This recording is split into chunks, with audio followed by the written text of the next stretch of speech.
testes, em estudos científicos, e aí sabe-se que o cérebro do TDAH ele trabalha dessa forma que eu vou dizer agora.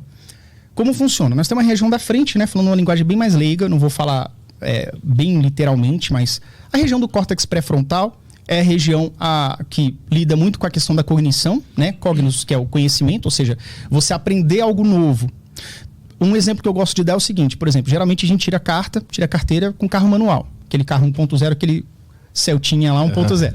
Aí você, anos depois, caraca, comprei um carro automático. Se você nunca andou num carro automático, você vai apanhar pelo menos uns 10 minutos ali. Porra, é D, R, cadê a embreagem? Você vai juntar um conhecimento passado, que fica nessa parte, vamos dizer, anterior, né? Essa parte de posterior do cérebro, e com o conhecimento que você está vendo agora, que é, beleza, eu estou num carro, eu sei que se eu apertar o freio ele freia, se eu apertar o acelerador tem que ser devagar, não posso pisar com tudo porque senão ele arranca. Você já tem esse conhecimento prévio, mas você tem ali uma questão da sua memória operacional trabalhando, assimilando conhecimentos novos junto com os conhecimentos antigos, fazendo com que você aprenda a dirigir um carro automático rapidamente.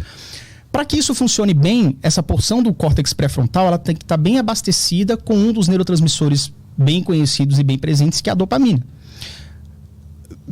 Via de regra, pessoas que têm TDAH, elas têm a dopamina tônica abaixo, essa produção ela abaixo, né? A dopamina tônica é aquela que é produzida um pouco gota a gota ao longo do dia.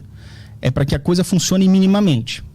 A dopamina fásica, que é aquela quando você está diante de algo que você gosta pra caramba, que você tem muito interesse, você pula, quer fazer logo, aí ela eleva-se a níveis praticamente normais. O problema está nessa fase tônica, que é 90% do tempo. É por isso que muitas pessoas com TDAH, pais com filhos TDAH geralmente percebem isso e falam assim, pô, mas como assim? Esse menino é o rei do videogame. Ninguém bate nele no Street Fighter. Eu era muito bom de Street Fighter 2, entendeu? Então lá no Super Nintendo, quando eu jogava, eu acho que eu batia em quase todo mundo ali da rua, né?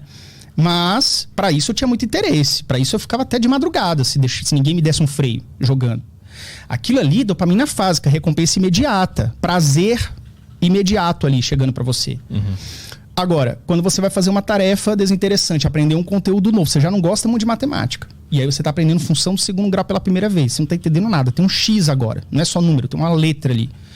Putz, que merda é essa? Ah, não, quer saber? Eu vou jogar videogame. Quer saber? Eu vou fazer outra coisa, vou abrir o tablet. Mas numa pessoa normal, como é que tá funcionando a dopamina numa atividade desinteressante, tipo aprender matemática? É uma quantidade maior. É por isso que a dopamina tá muito envolvida na questão de você entrar em ação. De você ter uma motivação suficiente para você entrar em ação. Então, é aquilo que eu falei. Uma criança neurotípica, aquele exemplo que eu falei do menino que chega 14 horas, ele quer jogar videogame, que é muito mais legal. Mas ele sabe que tem obrigações também. Então, na hora que ele tá ali jogando videogame, já passou 10 minutos, ele sabe que se daqui 2 horas a mãe dele chegar e ele não tiver feito alguma coisa, o pau vai comer. Então ele vai, não, cara, beleza, minha responsabilidade aqui. Às vezes não precisa nem ter esse temor da mãe, né? Às vezes é uma questão de autorresponsabilidade mesmo, ele consegue alternar entre essas tarefas. E aí ele vai, para e sabe o que tem que fazer. Não é apenas você entrar em ação no sentido de você parar de fazer o que é interessante, o videogame, para você fazer a tarefa de casa. Mas também entra nessa questão de você alternar tarefas a qualquer momento. Então, por exemplo, às vezes a criança, ela demora para iniciar, alguém que tem TDAH, demora para iniciar o estudo de alguma disciplina, e aí ele começa a estudar aquela matemática e de repente ele começa a entender que, então o X aí o que tá dividido multiplica e tal, uma funçãozinha ali e tal. Pô, eu tô gostando disso aqui. Aí ele vai e fica ali, digamos, mergulhado no hiperfoco. Então, ele pega uma tarefa que é desinteressante, no transcorrer da atividade, ele começa a aprender, começa a ficar, pô, legal isso aqui, tô gostando disso aqui, tô aprendendo a fazer isso aqui. Ele começa a criar gosto. Quando ele cria gosto, aquilo motiva ele. Com a motivação, você eleva a dopamina. Então, o menino que tem muita resistência para iniciar, o ímã positivo que não consegue se aproximar, de repente ele gosta, aquilo começa a mudar a polaridade. E aí ele gruda naquilo. Também é um defeito. As pessoas falam... defeito assim, uma dificuldade. As pessoas falam sobre hiperfoco como se fosse uma coisa necessariamente positiva. E não é. Porque às vezes se você hiperfoca numa coisa, mesmo que seja boa... Cara, eu gostei de matemática, gostei de fazer função do primeiro grau. O cara fica só fazendo aquilo e esquece de fazer a tarefa de português, que também era para amanhã. Tinha que entregar amanhã.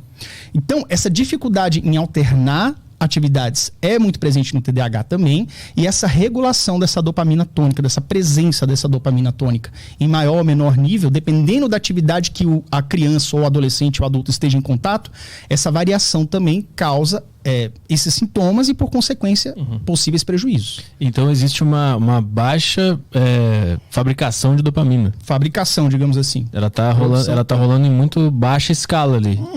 Mas quando surge um videogame, ela também compensa pro outro lado. Compensa. É tipo uma bipolaridade da atenção. Como se fosse isso, se fosse botar... Que a gente está falando aqui para pessoas que tem pessoas que entendem muito a fundo a questão do TDAH e pessoas que estão querendo manjar. Então, acho que quando você tem o primeiro contato com o tema, é interessante a gente explicar assim, entendeu? Uma bipolaridade da atenção, obviamente isso não existe, tá? Mas a gente está falando... Mas, entendeu? Eu acho que fica fácil das pessoas